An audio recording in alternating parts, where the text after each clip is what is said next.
Ação! Ok, quando quiser. Daqui a pouco eu falo, certo, galera?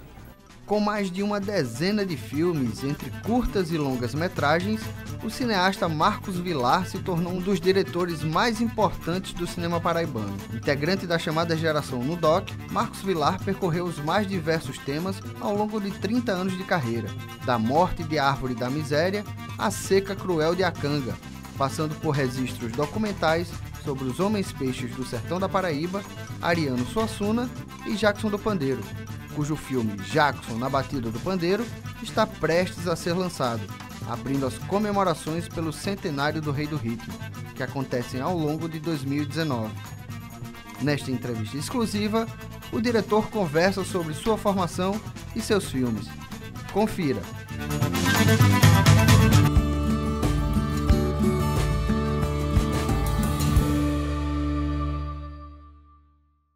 O segundo caderno de hoje vai levar você, espectador, a uma viagem pelo cinema de Marcos Villar, diretor de Acanga, diretor de Terceiro Velho e de um documentário sobre Jackson do Pandeiro que a gente vai saber detalhes daqui a pouquinho. Marco, obrigado aí pela sua presença aqui. Eu queria começar meio que pelo fim.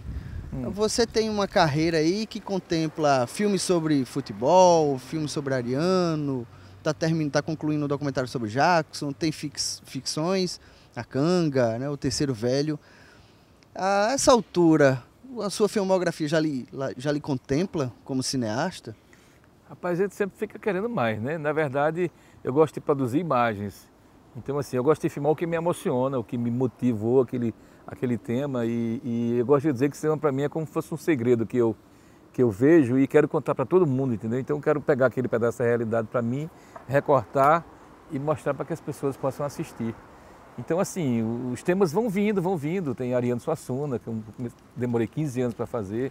O próprio Jackson do Pandeiro também, que eu comecei a fazer com o Cacá Teixeira, que é o co-diretor, em 2003, a primeira entrevista que a gente fez, que deve terminar agora no final do ano.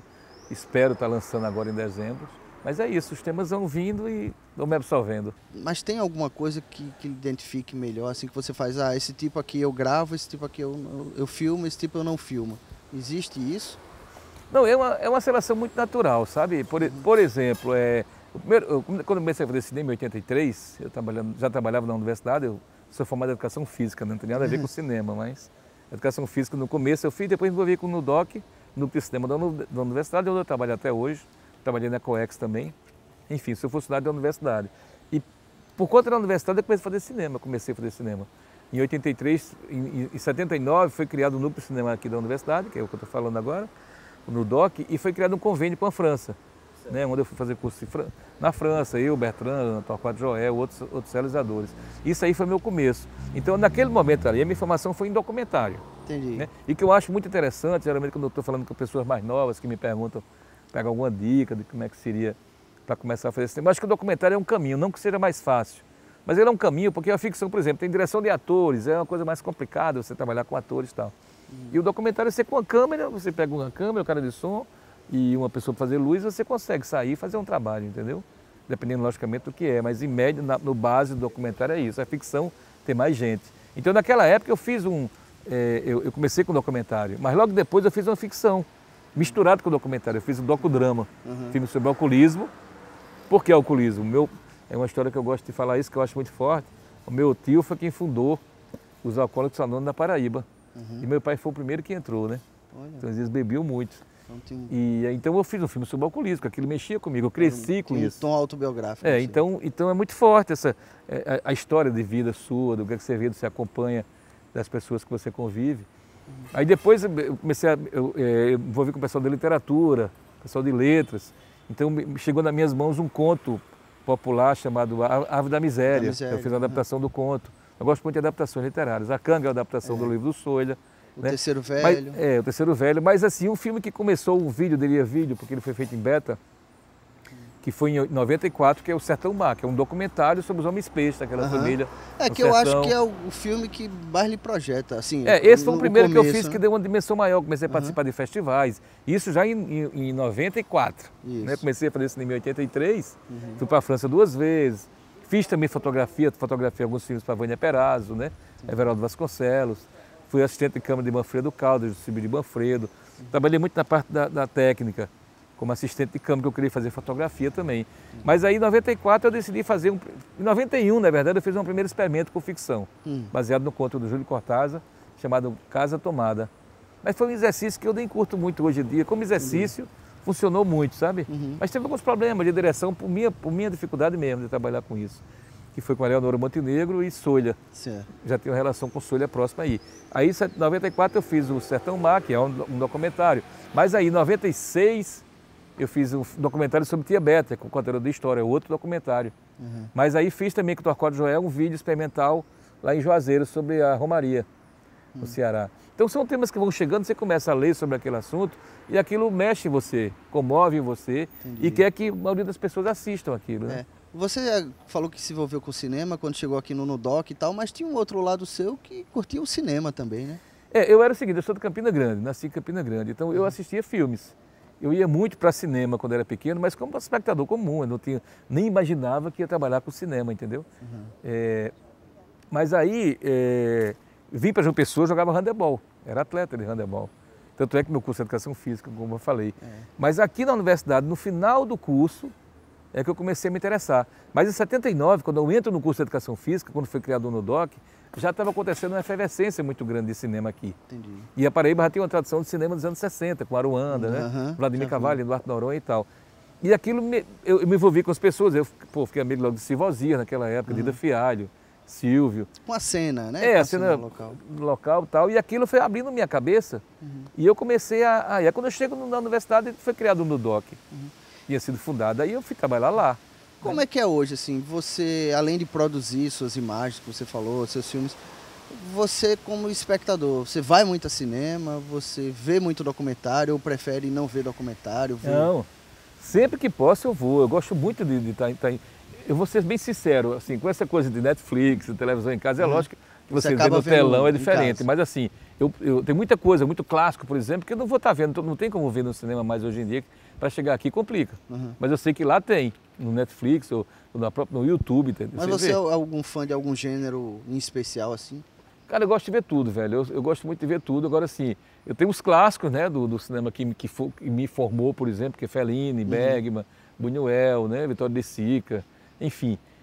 Cinema francês, cinema espanhol, o próprio cinema brasileiro, que para mim foi uma forma... O cinema paraibano foi fundamental para mim. Olha. Quando eu vi Aruanda, eu fiquei enlouquecido na época. Não entendi direito o que era o filme, fiquei sem entender. Mas aí eu comecei a viajar direitinho e entendi qual era a proposta da história. E a repercussão que teve isso em nível nacional e mundial até, né? O Aruanda teve essa repercussão. E o documentário brasileiro, ou melhor, paraibano, que é muito forte. Até hoje, quando eu comecei a ir para festivais, quando chegava lá, que eu falava que era da Paraíba, as pessoas faziam uma festa. Abraço para Vladimir, para Manfredo, enfim, então isso era muito bom. Então eu sabia que o cinema paraibano tinha essa força. Mas assim, eu sou muito ligado. E eu vejo mais filmes, como eu te disse, mas sempre que posso eu vou no cinema e assisto o que está passando. Vou muito a festivais também, então eu vejo muito em festival. Filmes que geralmente não chegam no circuito comercial, por exemplo, entendeu? Entendi. E aí, você falando aí, Vladimir, né, Manfredo, esses nomes consagrados aqui do nosso cinema. E hoje você também está nesse pilar, com toda uma nova geração que acompanha, né? Cujos filmes acabaram influenciando essa garotada. Como é que você dialoga com eles, com essa geração que sucede a geração? Eu diria que eu sou uma geração Nudoc, né? Que surgiu em 79. Porque, na verdade, fazendo um pouco só um histórico rápido, se a gente for voltar no tempo, o grande pioneiro do cinema paraibano foi Valfredo Rodrigues, né? Nos anos 20, certo. Produziu filmes importantes, documentou situações importantes da nossa realidade e tal. E aí, depois, veio os anos 50 com o cinema educativo, Raul Córdoba e tal, e era muito forte o movimento Cineclube. O Cineclube era muito forte naquela época. E aí veio a geração dos anos 60, com o Lido Atra, que eu já falei, e nos anos 70 ficou um buraco muito grande, um vácuo, porque por conta da ditadura também, muita gente saiu, muitos realizadores foram embora para outros países ou para outro estado e tal. Pois é, você saiu do Super 8, foi Super 8, depois 35 e agora já grava em digital. Na verdade eu fui subindo devagar, né? Eu comecei no Super 8, a minha formação em cinema Super 8, que eu fiz o curso aqui e fiz na França. E depois, um ano depois, em 86, eu fiz o curso em 16 milímetros, que é uma bitola mais avançada. O Super 8, como exercício, foi fundamental para a gente. Agora era muito frágil. Você vê que os filmes de hoje, o Super 8, o som foi embora já, a qualidade é muito ruim. Né? Mas como exercício, pegar da câmera, a gente tinha uma câmera, a gente tinha câmera aqui, tinha editor. A gente mandava revelar e já mesmo editava e ficava com o filme pronto aqui. Você tem que sair. Aí 16 milímetros, tinha uma câmera no dock já em 16 milímetros. Uma Reflex BL, que eu já manuseava ela. Manuel Clemente, que era o fotógrafo, que eu fui assistente de Manuel Clemente. E fiz vários filmes como assistente. Mas depois, 35 milímetros, tinha que mandar buscar a câmera fora. Até hoje não tem uma câmera 35 aqui. E mais agora que não vai ter, né? Ninguém está usando muito. Como é que os seus filmes estão preservados, assim? Como é que você faz, assim, para... Cara, hoje está tudo digitalizado, né? Já. Por exemplo, eu tenho 3 filmes meus... Tá tudo na nuvem, digamos. É, na nuvem. Eu tenho assim, em película mesmo, eu tenho alguns Super 8, mas eu tenho em 16 milímetros, que é o 24 horas, certo. Né, que já está digitalizado, já tenho ele no computador, já está mais digitalizado. Mas aí eu tenho 3,85 que eu fiz. Que foi 24 horas é o seu primeiro, né? Primeiro em 16 milímetros. Certo. Eu fiz no curso um filme também em Super 8, certo. Alguns filmes Super 8. Mas em 16 foi o meu primeiro. Aí você vê, em 97, que eu vim fazer A Ave da Miséria, em 97, foi em 35 milímetros. Foi o meu primeiro filme em 35 milímetros, curta-metragem. Aí eu fiz A Ave da Miséria, A Canga e O Meu do Mundo.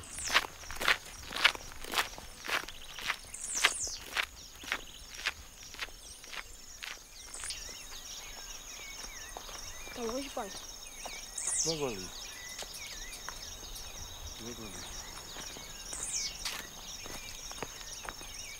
São 3 filmes em 35.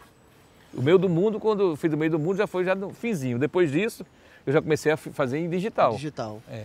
E assim, eu já vi uns que estão no YouTube e tal. Tem alguns já. Você coloca no Marcos Villalô, você acha alguns já tem lá. Mas você tem alguma ideia de disponibilizar isso de alguma Não, maneira? esses estão lá, já estão todos disponíveis. Alguém bota o nome do filme A Canga, A Ave da Miséria, e já tem alguns filmes que já estão lá. Entendeu? Eu tenho uma ideia de fazer um projeto onde eu pego todos os meus filmes e coloco e faço uma caixa, um DVD ou o que for, mas o pendrive. Hoje em dia, o problema é que hoje em dia está muito na nuvem, né? Tá tudo, dá o link, passa o link do filme. Mas assim, de ter todos eles, vai fazer uma caixinha com a capinha, com a sinopse, com as premiações que tiveram alguns. E para que as pessoas assistam, porque muita gente ainda não tem noção que a Paraíba produz cinema, né? É verdade. Eu conversando com a menina, lógico que já faz uns 15, no tempo do cinema municipal ainda. Já tem um tempo. Aí eu comecei a falar, não, porque eu faço cinema, eu trabalho com cinemas. Você trabalha no municipal? Ou seja, não tinha noção de que aqui produzia filmes, e tem. Eu passei meu filme também essa semana, há uns 15 dias, num colégio aqui, em Jaguaribe, cara, criança de 15, 16 anos, assistindo meus filmes, depois a gente debateu, conversar com eles. Foi muito bom isso. Pois é, eu acho que aparentemente hoje o paraibano vê mais cinema paraibano, né? Eu fico preocupado ainda se não é uma certa bolha nisso ainda, sabe? Isso está muito fechado. Apesar de que a gente tem um cineclube aqui na universidade, o pessoal está rolando uns 3 ou 4 cineclubes aqui na universidade. Em termos de universidade, as pessoas conhecem muito. O interior também, a gente tem ido muito exibir os filmes. Mas eu percebo que quando eu vou nos lugares, as pessoas não têm conhecimento ainda de que a Paraíba produz cinema, entendeu? A gente vai dar um rápido intervalo agora e volta daqui a pouquinho para conhecer um pouco mais dos filmes de Marcos Villar. Não sai daí. Até já.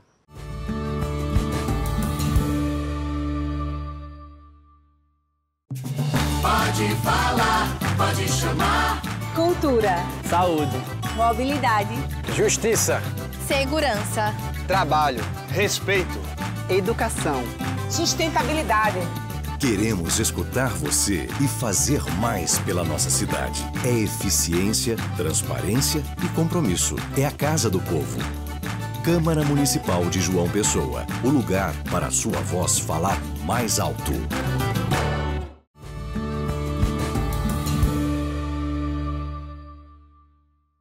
Segundo Caderno está de volta com um papo com Marcos Villar, um papo sobre cinema paraibano. Marcos, eu queria saber, enfim, você com tantos títulos e uma carreira tão longa, mas assim, um pouco de curiosidade de bastidor. Qual foi aquela produção que lhe deu mais dor de cabeça, que foi difícil, a que foi mais fácil? Olha só, os primeiros trabalhos que eu fiz realmente foram mais complicados, porque não tinha estrutura, não tinha equipamento suficiente, não tinha apoio, né, para a gente realizar. Eu vou tentar dar alguns exemplos para você entender o que é que eu estou falando. Por exemplo, pegando de Sertão Mar para cá, Sertão Mar em 94. Isso. Sertão Mar eu tinha uma ideia que eu tive a ideia que eu achei muito boa de fazer os homens-peixes e tal. E aí, eu não tinha financiamento, na época não existia editais. Eu trabalhava na universidade, eu consegui uma câmera do setor aqui da universidade, fiz um acordo com a Convídeo, que é uma produtora que tinha aqui também, e consegui uma grana mínima com uma instituição aqui do governo do estado para pagar o equipamento, por exemplo. Mas a equipe toda ninguém recebeu nada, a gente trabalhou de graça. Nossa. Coisa que no começo estava ótimo, porque no começo estava todo mundo querendo fazer as coisas. E era um filme que a gente percebeu que ia ter uma dimensão legal, tarará, tarará. Mas aí, então isso aí já foi uma coisa complicada, porque fazer o filme sem ter grana para todo mundo, aí eu consegui um carro pela universidade, consegui esse setor do estado que me deu um apoio para pagar pelo menos o equipamento. E pronto, depois o filme... E ainda tinha edição e revelação. Aí a edição também, trabalhar com a produtora que editou a gente com o dinheiro que eu paguei equipamento, deu para pagar também a edição. Eu fui para lá com tudo amarradozinho, anotado direitinho, transcrevi os depoimentos todos, para poder não perder muito tempo na linha da edição, e aí... Mas foi feito na agonia, não foi feito bem. Depois ele participou dos festivais, ganhou prêmio no Maranhão, ganhou prêmio no Japão esse filme. Olha. Um festival que teve lá. E aí pronto, esse foi... Aí depois eu queria fazer meu primeiro em 35mm, que aí foi quando eu tive a ideia da Ave da Miséria, que é um filme do cordel, tarará, tarará. Que? Me dê um de comecinho, pelo amor de Deus.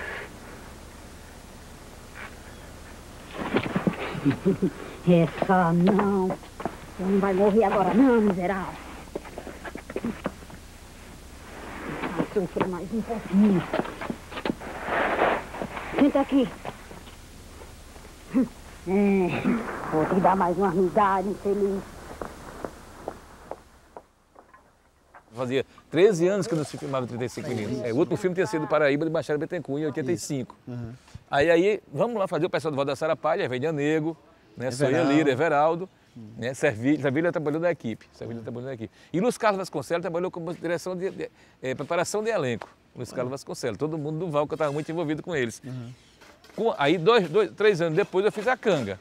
A Canga, eu posso te dizer, que foi o filme mais, com estrutura melhor que eu fiz. Bom, A Canga foi mais bem estruturado, porque teve o edital da lei municipal, Viva a Cultura na época, um dos primeiros naquele momento, eu acho. Ação!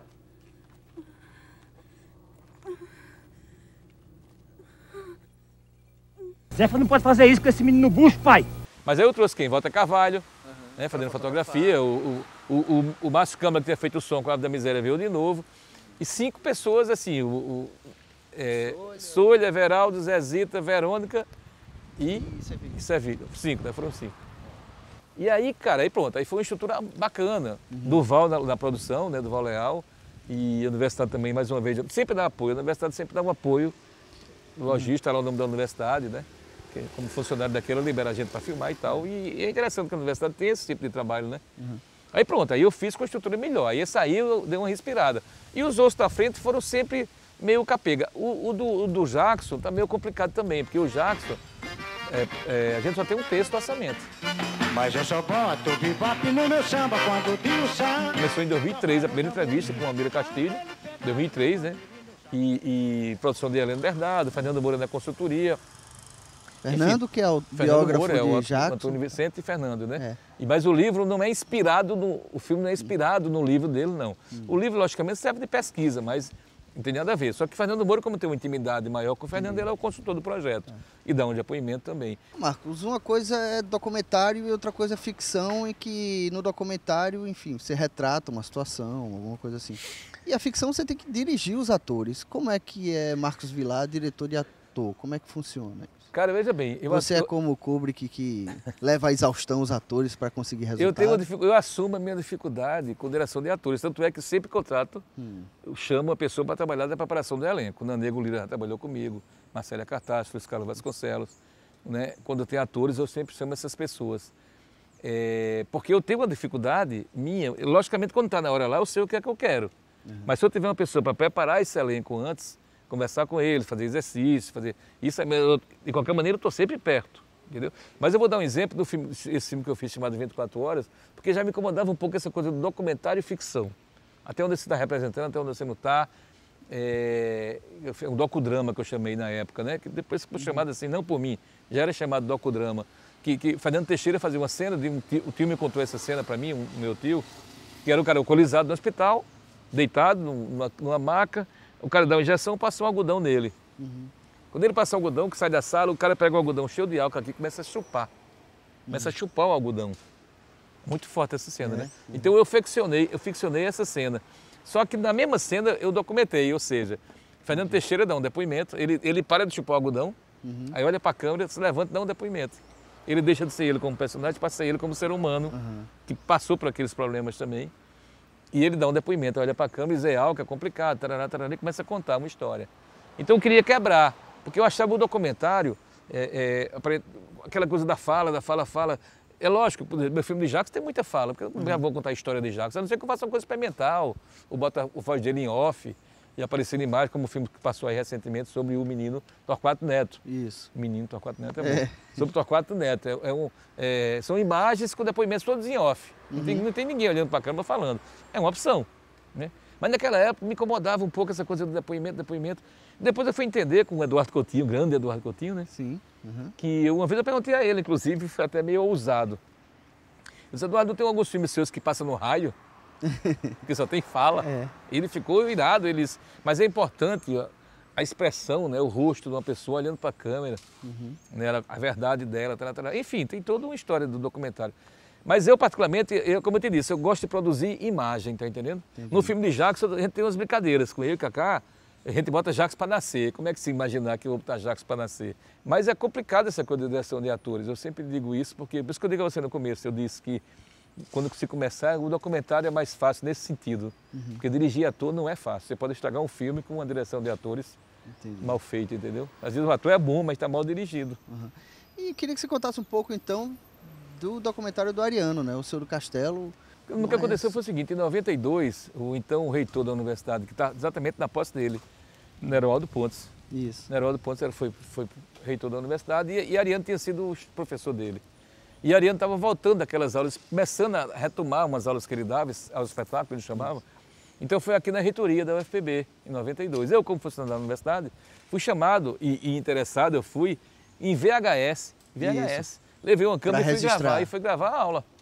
Eu conheci Ariano de nome, descobri lá que ele é Vilar, ele também é parente do meu pai, Ariano Vilar Suassuna, né? É primo do meu pai, segundo. Ele conhece, inclusive, depois eu conversando com ele conheceu meu pai.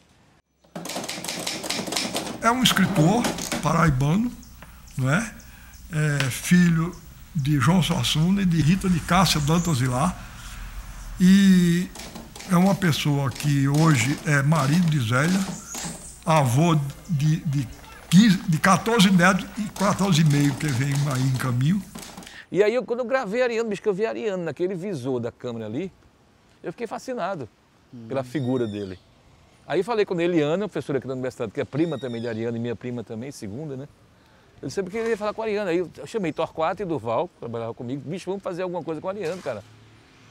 Isso em 92. Aí vamos. Aí você foi almoçar no lugar. Quando eu cheguei lá veio a Ariana, com aquele longilíneo, né? Imenso, comprido.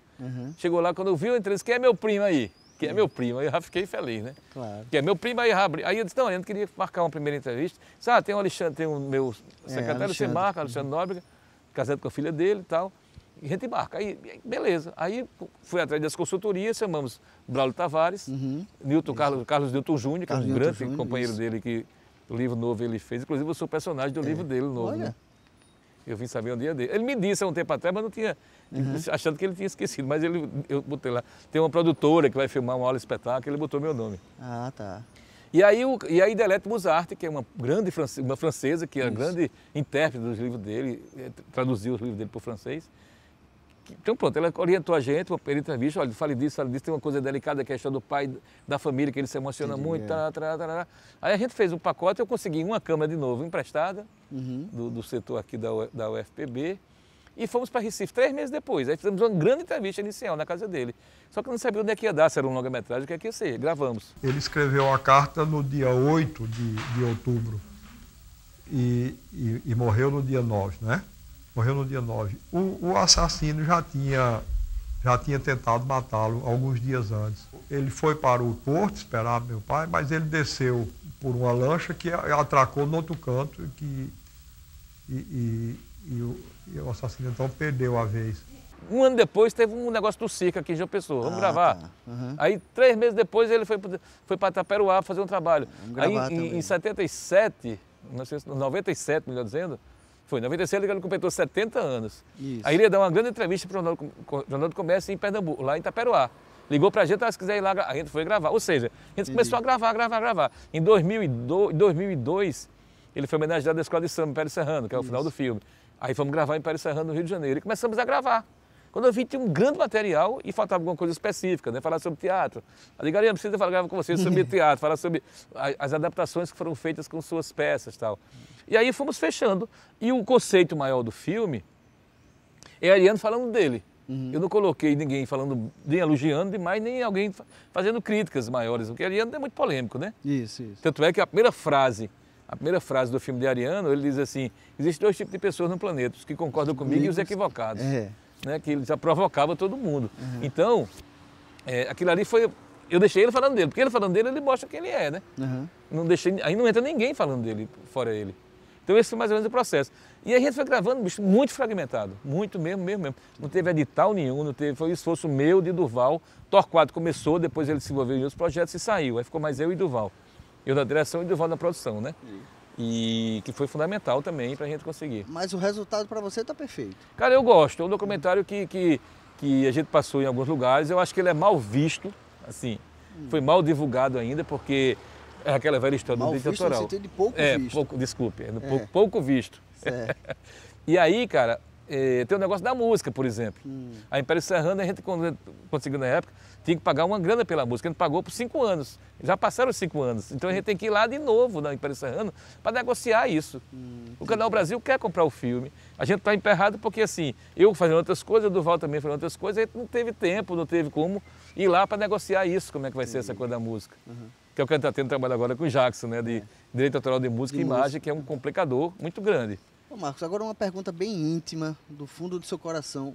Algum filme seu você faria um remake, ou faria de novo, ou faria diferente? Não, cara, isso que passou. Eu poderia dizer assim, que alguns filmes que me encantam, como é que eu diria? Me encantam mais, que eu acho, por exemplo, essa semana eu passei a Canga lá em Campina Grande, e eu vendo agora, tem alguns filmes que eu vejo e digo, isso aqui eu tirava, isso aqui eu... Você vai mudando o seu ponto de vista, vai abrindo a cabeça, você vai evoluindo, vai mudando, né? Se você não mudar também... Você mexeria na Canga? Então. Não, na Canga é o que eu mexeria menos, inclusive. Certo. Eu acho a Canga muito forte. Eu acho que a Canga tem o conceito da Canga, essa coisa do curta-metragem para mim, que é muito isso, de você... É um soco no estômago, pum! É como um conto, muito né? Direto, Um conto, você lê um conto, às vezes você termina de ler o conto e diz, pô, o que é isso aqui? Eu não estou entendendo, né? Mas a Canga tem essa força e é muito forte. Eu noto que as pessoas assistem e ficam muito... Assim, ó, vem acontecendo, não acontecendo. Muita gente não viu ainda, mas está no YouTube também. Você botando lá a Canga, você acha. Mas a Canga, sim. Aí outros, assim, coisas que eu ajeitaria, logicamente, porque, pô, você vai evoluindo, vai, né?